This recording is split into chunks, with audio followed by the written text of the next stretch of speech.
IVM.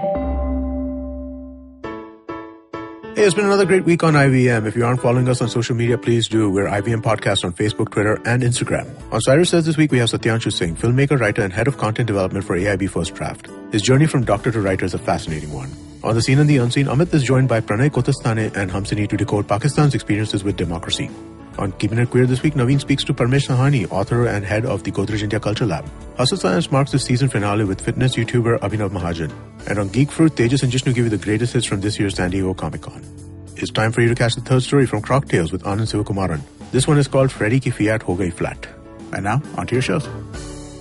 Hi, You're listening to IVM Daily.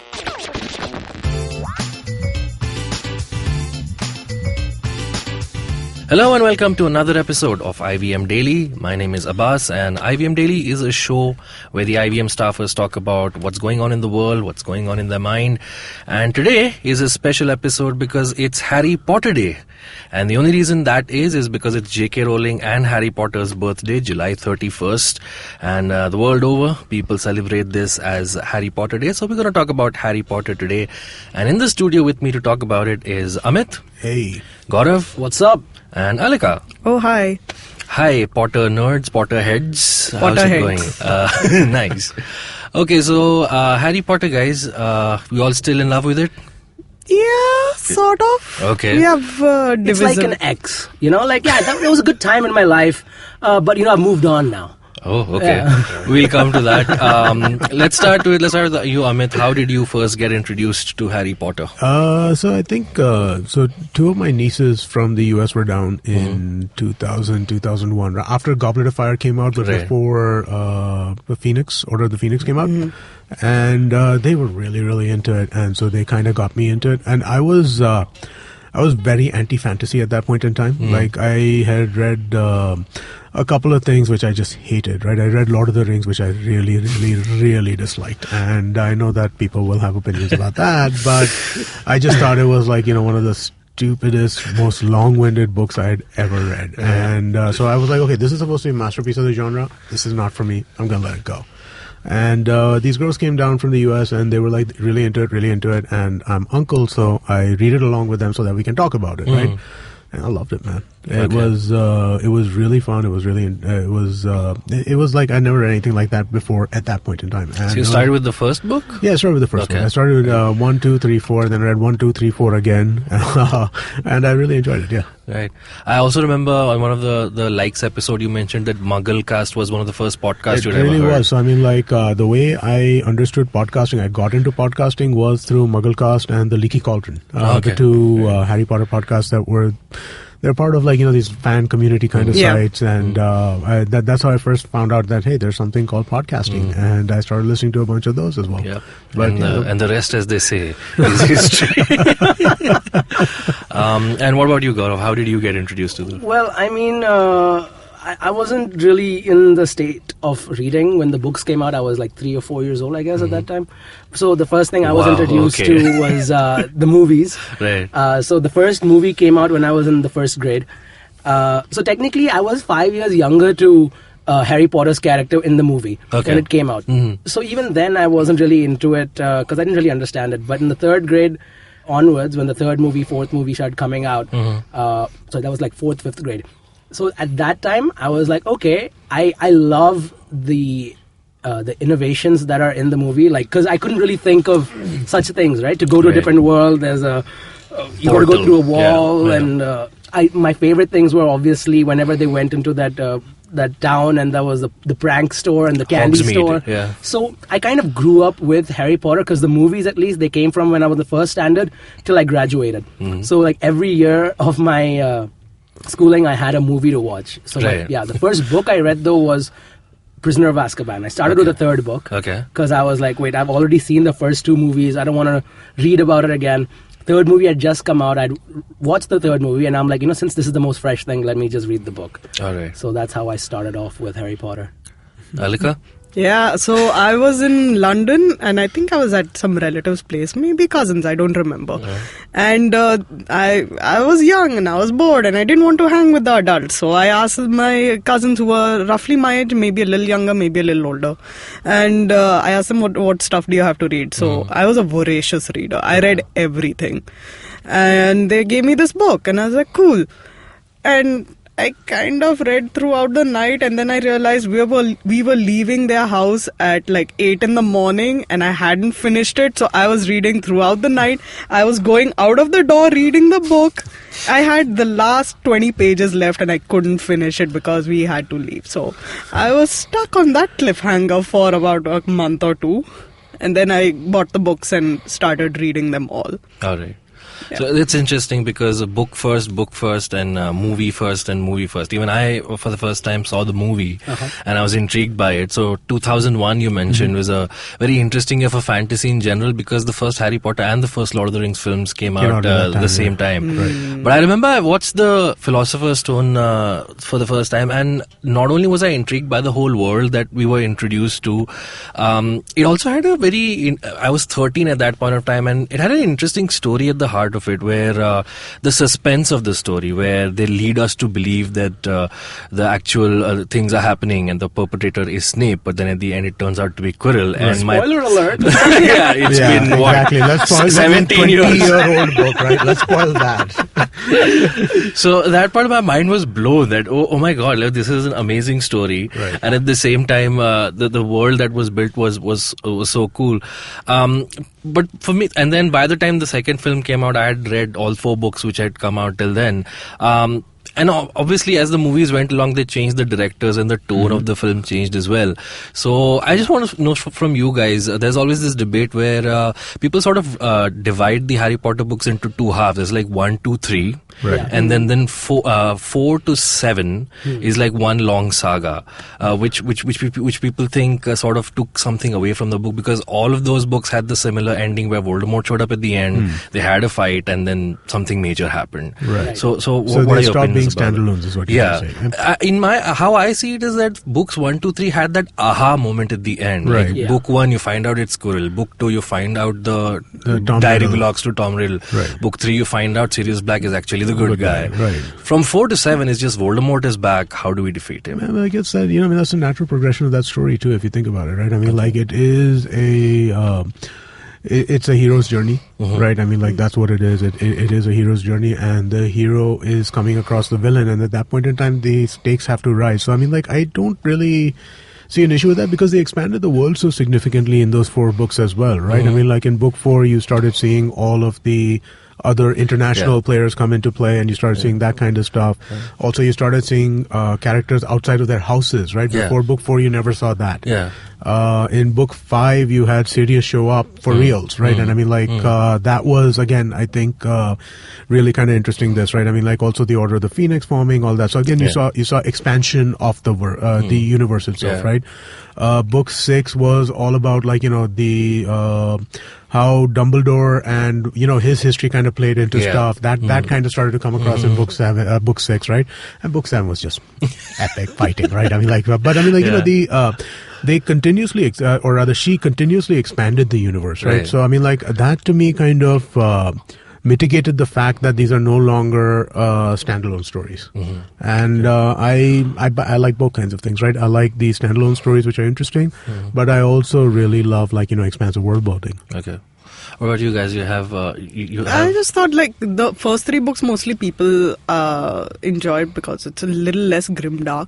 Yeah. And that's the only comparison I've seen where people say that, the first 3 books and the last 4 books. Because I've never heard of this being separated otherwise. But mostly it's like book 4, 5, 6, 7, the ending just gets progressively darker. Right. Yeah. And even in the movies, you see a very obvious shift in the color palette and the tone to, dark blues, dark greens, purples, things like that, as opposed to the reds and yellows of the earlier. When it comes to the movies, though, I've rewatched the first 3 films a lot. films 4 to 8, I Deathly Hallows I've only seen once when it came out in the theaters, and I've just never felt the need to go back to them. Right, yeah. But yeah, I mean, films 1, 2, 3, especially the third one, Alfonso Cuarón came on, and the way he portrayed the world was very different from the very child-friendly stuff that Chris Columbus did. So yeah, films 4 to 8, I've not really rewatched them so much. What about you, Gaurav? Yeah, I think in from 4 to 8, there was an introduction of a lot of characters, right? And in 1, 2, 3, there's a building of character development who are shown in the first movie. So 1, 2, 3, you don't mind watching again and again because you're very familiar with those characters and you've grown to love them. But the other ones, there are so many new ones that, like, okay, yeah, this is all, like, the character building isn't there as much. So, I mean, that is, I think, one of the reasons why we might not go back, because we are not as in tune with those characters. And the Harry Potter in the last 4 movies compared to the first 3 is a whole different person, right? Like how? In terms of, in the first 3, he's, like, quite naive and childish and everything, and he's matured a lot. Okay. And, like, in the start, we see him as someone who is, like, an underdog, and then later on, he's made out to be more than he is. He's still an underdog. Right. But he's you know, like, oh, this guy has some powers and everything. And what made him special exactly, I didn't really understand it for a long time. You know, in the start, it was like, okay, he's special because he's a wizard in a muggle's world. Once, all the other wizards are there, I'm like, there are so many people stronger than him. What makes him so special? Now, obviously, you understand it's because of his connection with Voldemort, so they share some kind of power. Yeah. Well, I think that's a weird way to approach any story, right? Because why is the hero the hero? He's the hero because he is the hero. No, I mean, for me, actually, when the movies came out, Prisoner of Azkaban, though, was actually like a horror movie for me. Like, when I saw a Dementor, I used to get scared. I had to mute the TV for me, at least at that time. And I'm like, no, I can't watch this. And it was actually really, really scary. The third one I haven't watched a lot. I love Chamber of Secrets and the Philosopher's Stone, though. Yeah, okay. Yeah. So, I mean, talking about the hero, in the beginning, I used to think that a lot of things are going in favor of Harry. Like in the first book, Gryffindor wins the House Cup because they do all these things. But I liked it when I think in book 5, that idea was introduced that all of this could have also been Neville Longbottom's life, but then it went to Harry. So I like that little bifurcation that Neville could have been the chosen one, but then it was Harry. I think the thing is, in the first couple of movies, right, they give a lot of importance to Hogwarts. And that is something people fell in love with. This kind of world where you can learn such different things, right? In the rest of the movies, they show the universe expansion. In the first 3 movies, it's about the expansion of Hogwarts, the secrets of Hogwarts, the grounds over there, and things like that. And as a student watching the movie, as a person in a school, you know, that longing for, like, oh my God, I wish my school was like this. Oh, you know, I want a Hagrid to come to my house and be like, you're a wizard, Gaurav. I remember in the second film when Dumbledore announces all exams have been cancelled. It wasn't in the book. It was just this thing. But it's been 7 years since the last Potter film came out, and 11 years since the last Potter book came out. And I remember when the final book came out, it was like a huge event, and TV news used to carry it. And I remember it was this whole speculation: will Harry die at the end? And Aaj Tak spoiled it for me. Aaj Tak, because in the, you know, they read the headlines, the Pradhan Mantri, ye wo, and then the last piece of news was Harry Potter ki aakhri book release hui, Zinda Rehta Hai Harry. And I was like, dude, you spoiled it for me. Come on. Oh no. Yeah. I remember the last book came out, one of these sites, I think it was MuggleNet, was doing a live reading, right? The second the book came out, like, you know, everybody read a chapter, write about it. Read a chapter, write about it. That was fun. I did the same thing. Like, so I was reading the chapters, I would read what they were writing about, and then read the next chapter, read what they were writing about. It was actually quite fun. But did you guys ever, like, participate in the other stuff of Harry Potter? Like, for example, Fantastic Beasts and Where to Find Them? Yeah, so initially it was hard to find those books, Quidditch Through the Ages and Fantastic Beasts, but I was lucky to find them in a second-hand bookstore. And now, because Fantastic Beasts is a movie, you have the decorated, illustrated version there. But yeah, I did go through. And what's interesting was Bloomsbury did this thing where they made it look like you had the Harry Potter copy with you, so there were underlined stuff, there were notes and stuff. So yeah, I did. I was for a while. I was a very ardent Harry Potter nerd, and I wanted my lunchbox to be Harry Potter. I wanted my wallpaper to be Harry Potter. Are you a person who's? Do you have a membership in Pottermore? Like, are you part of that? I think initially I did sign up for it, but Just I to haven't see which checked. house- I just to haven't see which checked it house you're for part a of, long yeah. time. But yeah, Pottermore brings me to the fact that J.K. Rowling keeps coming up with the bits and pieces. She keeps adding to the universe, right? And Alika, I think you have very strong opinions about that. Are you someone who likes that? Yeah, some of the information was fun. So when Pottermore came out, it was pretty good because then she expanded a little bit about the in-universe things, like what sort of houses, what do the other common rooms look like, this, that, a little bit of backstory about McGonagall and things. But I don't know, the more she keeps expanding into it, the more I'm like, no, it's fine. You can stop now. The station came. The train doesn't need to go further. It's good because it's starting to feel like really weird and watered down now. It's just a little bit of the magic is starting to bleed out now. There's a very small difference between platform 9 3/4 and platform 10. Yeah. So it just feels like this is really weirdly unnecessary, and the magic is a lot about imagination. You can fill in the gaps with yourself. Yeah. Also, some of the things she says are really weird to me. So, I don't know. Okay, so she said that after all the books were written, and after I think more or less all the movies were made, I'm not sure about that, but she confirms that Dumbledore is gay, which is okay. It's great. It's cool. That's nice. Some rep. I mean, it didn't happen in the book, which is kind of off point, but whatever. But she did it. Fine. Now that they have movies coming out about, like Dumbledore's past and his and Grindelwald, which is, I think he's touted to be a Dumbledore's lover. And they're not going to show this at all, as far as I know, through all the press releases they've done for the movie. They're not going to show this at all.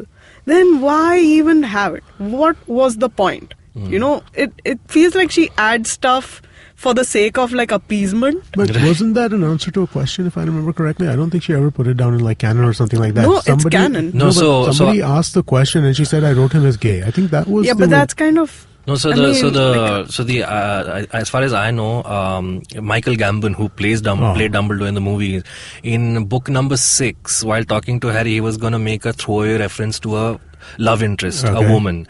And the scripts went to J.K. Rowling and she just made a note, "I always thought of Dumbledore as gay." Right. Okay. So then this thing came out and then she made the announcement that he's gay. I mean, officially. Yeah, but I feel like if you had this in your head and you were going to make it, then do it properly. Live up to it. I guess it was take away something away from the movies rather than add to it, I guess. I mean, if you're saying, because if they took something out because he's gay rather than add something, I mean, the perception of him, because you don't really see him as I don't see anyone being like, "Oh, I wish I could date Dumbledore," he's this kind of. No, but I think the idea was that Dumbledore is this all-knowing, brilliant wizard. Yeah. And if we make a character like that gay, the reason he was brilliant is because there was no woman to distract him from God. So I guess the younger children reading it do not perceive gayness or being gay as something that is otherworld, as the other. Like Dumbledore, our beloved character, was gay, so anyone can be gay. So, okay. Yeah. That's nice. At this point, we'll take a short break. We will be back talking more about Harry Potter after this commercial. Hello there, my name is Naveen Narona, and as a gay person in India, I get asked a lot of stupid questions. Beta, is it LGBT or eligibility? How do two men procreate? Bro, is Grindr better than Tinder or what? We answer all these questions and much more on my podcast, Keeping It Queer, where I talk to individuals from the LGBT community in India and learn about their personal stories. Catch all the episodes on the IVM Podcast app or any other podcasting app you like. Till then, keep it queer. And we're back. Let's dig in back to our Harry Potter conversation. Have you read The Cursed Child? I don't participate that much outside of the books and the movies. I'm aware there's a website out there, but I haven't really spent much time or even done anything on it. Okay. I've read the other two, the supplementary books, right? The ones that you were talking about, the Fantastic Beasts and Quidditch Through the Ages. History of Quidditch. But yeah, I'm not really aware of any of the rest of it. Me and Alika have very strong opinions about Cursed Child. That can be a show itself. But I just want to ask, you think Harry Potter is still relevant? Because you always see in protests around the world, people still carry placards which refer to Harry Potter, and there's almost almost a backlash going on social media. Where like, read another book. Well, so is Harry Potter relevant? Yeah, absolutely it is relevant. It's an entry point for people to kind of get into reading itself, right? Right. They're fantastic kids' books. I mean, like, and let's take them for what they are. They are children's books. The fact that the children who read them have now grown up to be in their 20s or 30s or whatever does not change the fact that they are children's books essentially, right? Yeah. And I mean, like, they might have more to it than that, but they are absolutely relevant from that perspective. Are they, why, like I said earlier, I never liked Lord of the Rings, right? I've tried to read it 2 or 3 times and I just don't get it, right? I just don't like it. And part of the reason for that is, I can't say that Lord of the Rings is no longer relevant, right? It absolutely is relevant in that sense. But it is, as time has gone on, it is something that just does not appeal in the same way because so Lord of the Rings is the origin, and I'm sorry to digress, but Lord of the Rings is the origin from which all fantasy comes. Right? So now if you started reading fantasy later than Lord of the Rings came out, and you read fantasy in the 80s, 90s, 2000s, Lord of the Rings feels a little tired. Right. It feels a little outdated. It feels like it's not there. Similarly, Harry Potter might feel like that compared to what's coming out now, right? Compared to, who is the, Rick Riordan? Rick Riordan. Percy Jackson. Right? Percy Jackson, books, right? Like compared to something like that, which is more action-packed than something like Harry Potter is, right? Or even some of the other children's books which are coming out right now, which are slightly more, they're more imaginative in certain ways. Like Neil Gaiman recently wrote something around that, right? I mean, they're slightly different kind of stories in that sense, right? So I think that you'll see the evolution of the medium because Harry Potter was kind of singular in its impact at the time. So there will be people who are very much kind of influenced by that, and there's so many books which are influenced by that now if you think about it, right? Harry Potter made the what's it called, Bildungsroman or something like that, the school stories. It's a genre of literature, right? So I mean, like, this has been going on forever where like the school stories where you get educated and you grow over time. By like P.G. Woodhouse wrote a bunch of them. I mean, like, Enid Blyton wrote a whole bunch. A whole bunch of them. So yeah, I mean, like, these Bildungsromans have been around forever, right? But this was the first one which kind of took it into fantasy and kind of really exploded, or rather really kind of grew the genre from that sense. Since then, there are so many, I've read so many of them, which are, some of them are really good, some of them are more adult, some of them are like, still in that kind of like, teenage space. So, I mean, like, there are a lot of different, but it allows you to explore themes which are different than Harry Potter did, right? I mean, like, we were just talking about Dumbledore being gay. They never really explore that inside the books or the movies per se, but then they don't really explore anybody's sexuality in the books or the movies, right? I was reading another book called Sufficiently Advanced Magic by this author named Andrew Rowe. It's not Harry Potter, but it is similarly a Bildungsroman, right? It's about this kid who goes to a college and basically learns magic and how he gains power and how he gains friends and all that kind of stuff. But sexuality is much more explicitly expressed in that, right? So, I mean, like, this guy who is the main hero, he's clearly bisexual. He has feelings on all sides for all different kinds of, for all different types of people, right? And it's a really, it's the same thing taken to its next step, I think. Yeah. I think Harry Potter is always going to be kind of, I mean, at least for the next, like, foreseeable future, because, I mean, Universal Studios has a whole part in their theme. You mean Warner Brothers? Warner Brothers has. No, but it's in the Universal Studios. It's in the Universal Studios. It's in the park for Universal Studios. It's a Warner Brothers movie, but Universal has the park and the... where you can have like butterbeer and there's a candy shop over there. And that world... Yeah.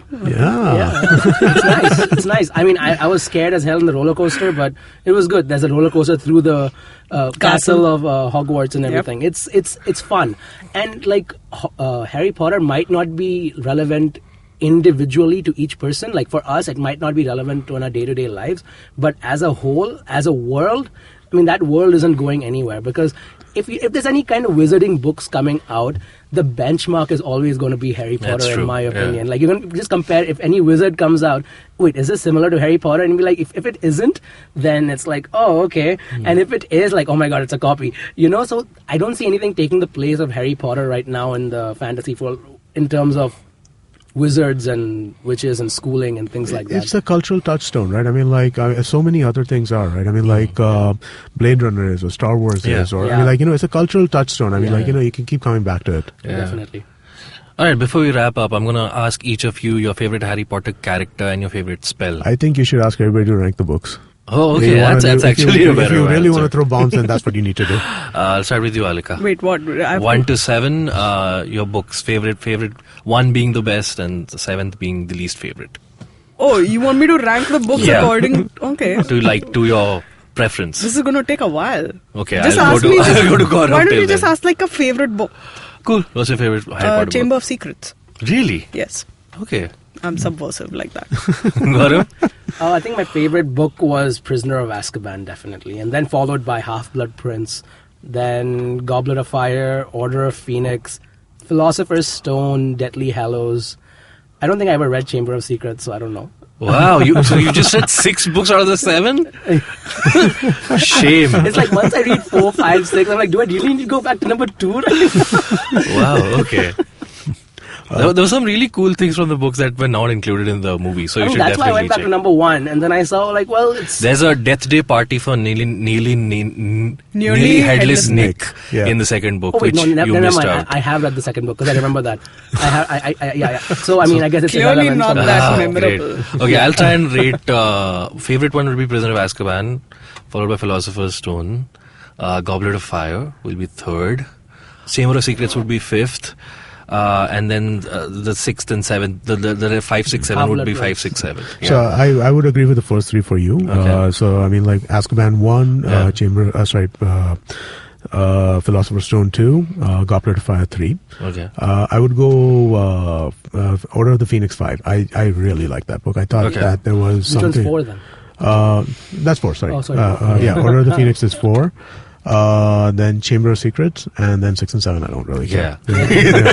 No, like, they're good and they're fine. You know, they're conclusions Yeah. to the story, but I mean, like, you know, they're conclusions to the Yeah, story. exactly. Yeah, very true, actually. What do you think makes Prisoner of Azkaban such a favorite? Because that's Because that's the introduction of Sirius Black. The Like, Marauders map. yeah, exactly. Actually, yeah, there's Marauders Map, Buckbeak, Yeah. Time Travelers, so many things Yeah. introduced So many things, yeah. in that one story. And it was again. I mean, like the structure of it is just so fun. It's just so cool, right? I mean, like the way that the entire the book is structured. You start with Sirius Black escaping from jail, and then like, you know, that constant fear of Sirius Black, and then it's not Sirius Black. You know, I just love the way they build that thing And up. you also find out about Animagi and Patronus, the Patronus Yeah, spell, that's true. and Yeah. that kind of becomes each person's symbolism kind Yeah. of thing throughout Wow, the it movie, just yeah. makes me want to read And Prisoner of the thing Azkaban is- and the again. thing is, compared to like the other book, like 4, 5, 6, 7, it is so small. It is so Yeah. compact, and it has so much in it. Yeah. It's thicker than 1 and 2, but yes, thinner than the Thinner rest of than them. the rest of them, Yeah. for sure. All right, so before we wrap up, let's sort ourselves into houses. Sort ourselves. The Harry Potter houses. Gryffindor, yeah. No, I was a big Gryffindor fan when I was a kid, but I kind of see I'm like Slytherin's the point of Neville view now. bottom of Gryffindor, man. I swear. Okay. I have been sorted. I am 100% a Slytherin. Oh wow! Okay. I'm proud. Now, what about you, Amit? I honestly don't remember, but I think when I did one of those quizzes, it called me a Ravenclaw, but I don't remember for sure. Yeah, I same can see here. that. Even I was a Ravenclaw when I tried Pottermore. I mean, I knew what I wanted to be, so I answered the quiz. I'm a Gryffindor, definitely. I Okay, feel sure. like that's the way you'd become a Slytherin if you just rig the quiz. But Slytherins are proud of being Slytherin. They're like, we're not the bad guys. We're just better than you. That's it. That's true. Yeah. That's 100% true. And on that note, we shall wrap up the episode. That was our episode about Harry Potter. Tell us your favorite Harry Potter memories, something we missed out, something that you want to point out. You can use the hashtag IVM Daily to reach out to us. You can follow IVM Podcasts on social media. We are on Facebook, Instagram, and Twitter at IVM Podcast. And you can follow us individually. You can follow me on Twitter at Abbas Momin. Alika? At Cape Fox Alex on Twitter and Instagram. Gaurav? Aya_G on Instagram. Amit? I am Doshi Amit. All right, so we shall see you on another episode of IVM Daily very soon. Till then, bye. Bye.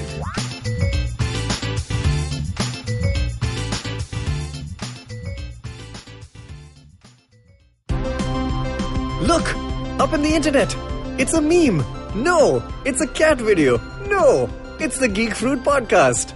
That's right, we interrupt this riveting broadcast to tell you about our show, The Geek Fruit Podcast, where Tejas, Dinkar, and I, Jishnu, talk about everything in pop culture, including DC, Marvel, Star Wars, Netflix, and everything in between. You know how your friends hate it when you ramble about some nerdy crap and you just want somebody to listen to you? Well, sorry, there's nothing we can do about that, but come listen to us ramble and it'll almost be like the real thing.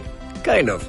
Listen to new episodes of the Geek Fruit Podcast every Monday and the Geek Fruit Bulletin every Thursday on iTunes, Google Podcasts, the IVM app, or wherever you listen to podcasts. Happy listening, you nerds.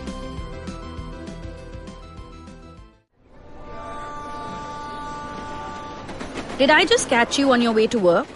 Or did you end up pulling an all-nighter? Let me guess. You have a packed schedule for the day, the week, and probably the month and the year. That's a lot for your mind to handle, don't you think? This buzzing chaos also brings tons of negative thoughts. Am I right? Try spinning that bottle in a positive direction with me, Chetna, on the Positively Unlimited podcast, every Monday on IVM Podcasts. It's time to change your life one alphabet at a time.